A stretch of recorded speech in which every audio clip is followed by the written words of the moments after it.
Let's begin today talking about the Sisterhood of Grace with Ruth Ann Bailey Miller and Renee Hart. How are you, ladies? We're excellent. Thanks for coming in. Thank you for having us. You surviving this? Yes, we are. You're supposed to be like 105 this weekend. I hear that. Woo. Yes, Is I the know. Sisterhood going to melt? We're going to be on fire. You're going to be on fire. All right. What is the Sisterhood of Grace? Well, we come alongside of women in trauma and crisis, providing healing support in a safe community, and we have more fun than we deal with trauma. It sounds like a serious subject, trauma, but we have a lot of fun. all right. Explain that. How do you make that transition? Well, for one, the joy of the Lord is our strength, and because of that, we know that it takes that. We have to choose. We have to choose to have joy. You know what I mean, in our adversity, and just basically overcoming, those feelings and those emotions by just choosing life. We choose life over death, and with that, it's contagious. And so there's strength in community, and so in numbers, and so by doing that in a group, in a safe community, it just kind of takes over. It's contagious. What can I say? Are you affiliated with a church, or? No, we are not. But you're spiritual. I'm the founder, and I was raised as a preacher's kid, and so PK. PK, yes, and I've walked both sides, and he's never left me nor forsaken me, and so now we are faith based, but non-denominational, and he's first, and he pretty much. He gives us a lot of freedom. I think I know what you mean when you say you've walked both sides, Yes. but do you care to share? Well, let's see. You've had tough times. I'm going on 17 years of delivered from crystal meth as a drug addict, homeless, and I'm on my last marriage. And Fourth and last. fourth and last, that's right. The first three I didn't pick. Okay. You finally found the right either guy. that or my picker was broken. Let's just say that. I've overcome sexual abuse. I've overcome rape. I've overcome abortion. I've overcome domestic violence. So everything that I have had happen in my life, I have overcome. And so now what I'm doing is I'm paying it forward. And so I speak a message of hope, and to women who need hope, and then with that, I role model it. I don't just talk; I live it, and it's a lifestyle. And with that, go into the trenches, and I bring as many out, because I can't go back and replace my past. I can't fix my past. It's past is past. All I can do is go forward.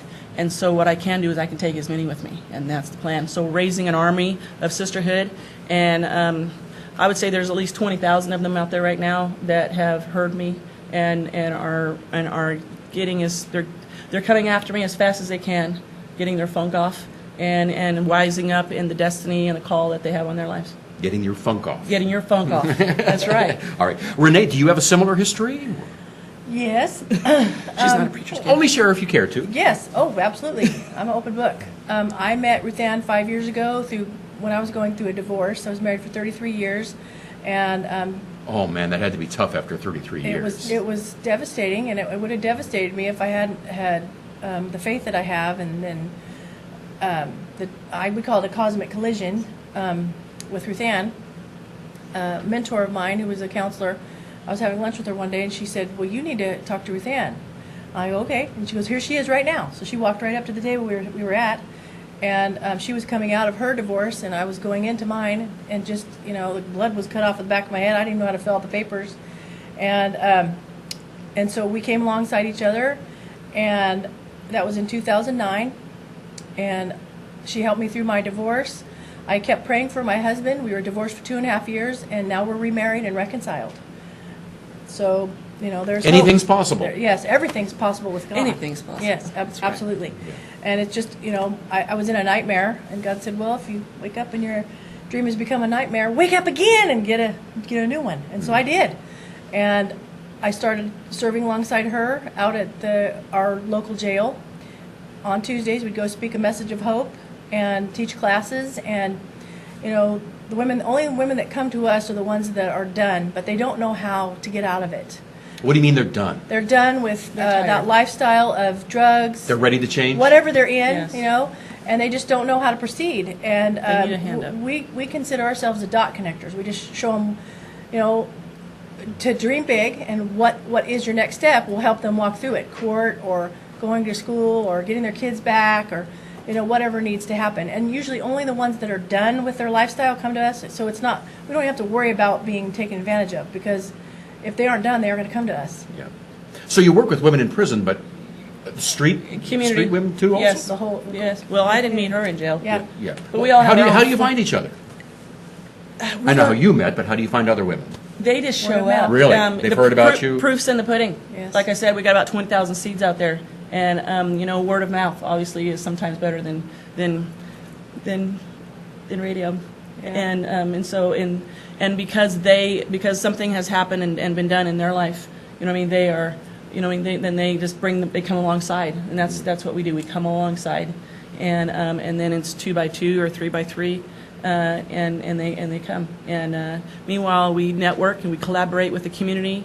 I'm working on my master's degree through Fresno Pacific University on leadership, and it's all about collaboration. It's about transformational leadership. It's about servant leader, and that's what we want to role model to the women, to be leaders first and foremost in their own lives, and then as they rise up in that, people that don't need to be in their life, they just fall away. And the good people that need to be in their life will then come alongside them, and they'll support them as they continue to go forward. And so because of that, the community is obviously seeing what we're doing, and they're seeing as how we are making a change and being the change that we want to see in the world. We're treating people the way we want to be treated. And because of that, they're doing their part, we're doing our part, everyone's doing their part, and because of that, it's that collaboration that's helping us. You know, it's like a flywheel effect, and we're all just moving forward. And transformational housing is probably the biggest need, and for these women to get out of the compromised situations that they're in. And so that's really what we're focusing on now, is raising the awareness of the effects of what some of these things can happen to women, knowing that there's conflict probably within their own families and situations, and so we can help them process through those things, get the healing they need, and get their needs met as they continue to go forward. I can tell you're passionate about this. Very much so. Thank you. Do you depend on donations? We do. Yeah. So Yes. how can people help? They can do a couple of different ways. They can send, obviously, donations money-wise towards our, and that's the P.O. Box address, 1533 Visalia, California, 93279. I'm sorry, P.O. Box? P.O. Box 1533 Visalia. 93279. They can also go to our, we're on Facebook, Sisterhood of Grace, and then we have a website, sisterhoodofgrace.org. And then, or you can email me at ruthann@sisterhoodofgrace.org. I'm guessing if you Google Sisterhood of Grace, That's right. all that will come up. Yes. All right. Well, it's nice to see somebody who's been through such trouble Yeah. come out doing okay. Yes. I'm sure there's a lot of women that look up to you and say, boy, if you can do it, I can too. And that's what I tell them. Well, and we also have classes Monday through Friday at Okay. our office across from Redwood High School on Main Street. In Visalia. Yes, In and Visalia. women are welcome, period, whether you have one or not. Okay. And you can just walk in off the street and Yes. attend the Yes. meeting? That's right. All right. Well, thank you both for coming in Yes. today. I appreciate it. Nice Thank meeting you. you, Ruth Ann and Yes. Renee. Yes, nice From meeting you. Thank you. Sisterhood of Grace here on CentralValleyTalk.com.